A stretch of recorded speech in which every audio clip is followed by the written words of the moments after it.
I already told you that I find this a bit unusual in WinHex, that the search results list replaces the directory browser. So let's get the original view back, and before we're done here, I would like to show you some options. If you right-click in this list view, you can choose Edit, and it brings up this Position Manager dialog box where you can select the offset, and also it shows you the length of the item that was found based on the search. You can change the description of the actual hit to be more specific about describing each individual item. So these options are useful, and you can choose the color with which the individual items are highlighted in the details view. Before I exit from the search, I normally click the first item to highlight it, then press the Shift key down and use down arrow to select all of the items on this list. Then you can hit the Delete key, and it tells you that it will clear these results, right? So all of these existing positions will be removed. I say yes, and then finally you can click this paperclip, which switches you back to the directory view. So remember, it is important to clear the search list results before you continue. There is no reason to hold that list in memory if you already finished working with it like we did in our first step. So let's next click Search and find hex values. So this allows you to look for a string of byte pattern. For example, you're looking for a known file signature or some sort of international character encoding in a document.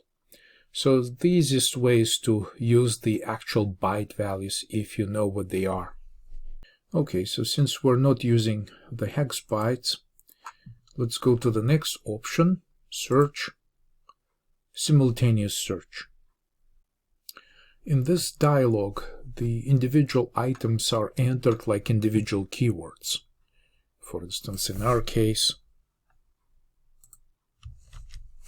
you can enter these keywords. Just be careful not to use extra spaces, because every character, including spaces, is used as a part of the search pattern. Since each item on the list is searched independently, it gives it a name Simultaneous Search, as we expect the independent results for every keyword. Overall, here are the search options and grep expressions we will be covering in detail in a couple of weeks. To keep everything simple, I'm not going to use any of these options. Notice we also have two options down here for a logical file, which means that the WinHex will use all blocks that belong to individual file as one continuous space.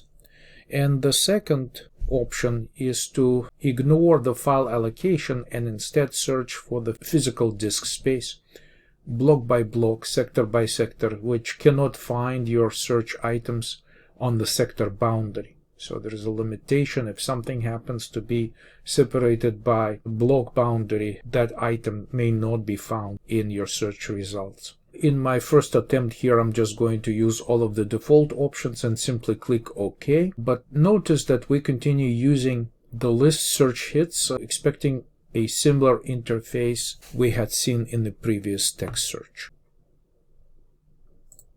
Since Unicode characters were included in our search options, this box includes some hexadecimal encodings here in addition to our keywords, and it says that we have located 6 items that satisfies our search patterns. List navigation is of course very similar.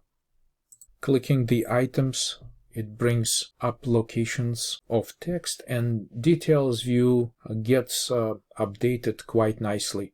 We see the block numbers, we see the sector numbers, and WinHex does an impressive job instantly showing the type of item and its file system directory location right here. Of course, the search list also includes this information and the offsets. So the first block of items here correspond to the original locations of first keyword that we already populated in our report. So the next item that shows up, the new item here, is slacker, which is one of the keywords on our list. So we can quickly populate this information. So the sector number is 2417, byte offset in sector. Again, my trick to find byte offset in sector is just notice where the text is located, and relative to the sector boundary, I'm just going to make my selection and look up the actual offset. 179 in this instance.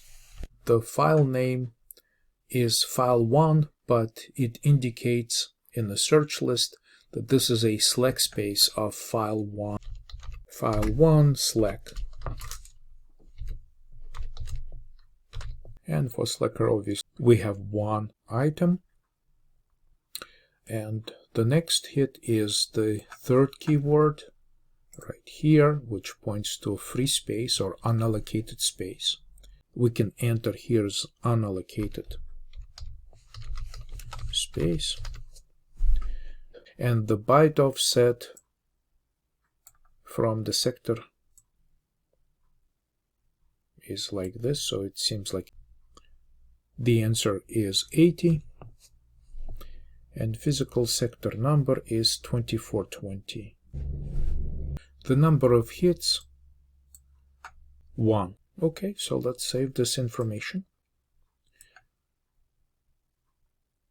And notice that the second keyword is not on this list. So if we go back to the search, open simultaneous search, the second keyword was not found on this list.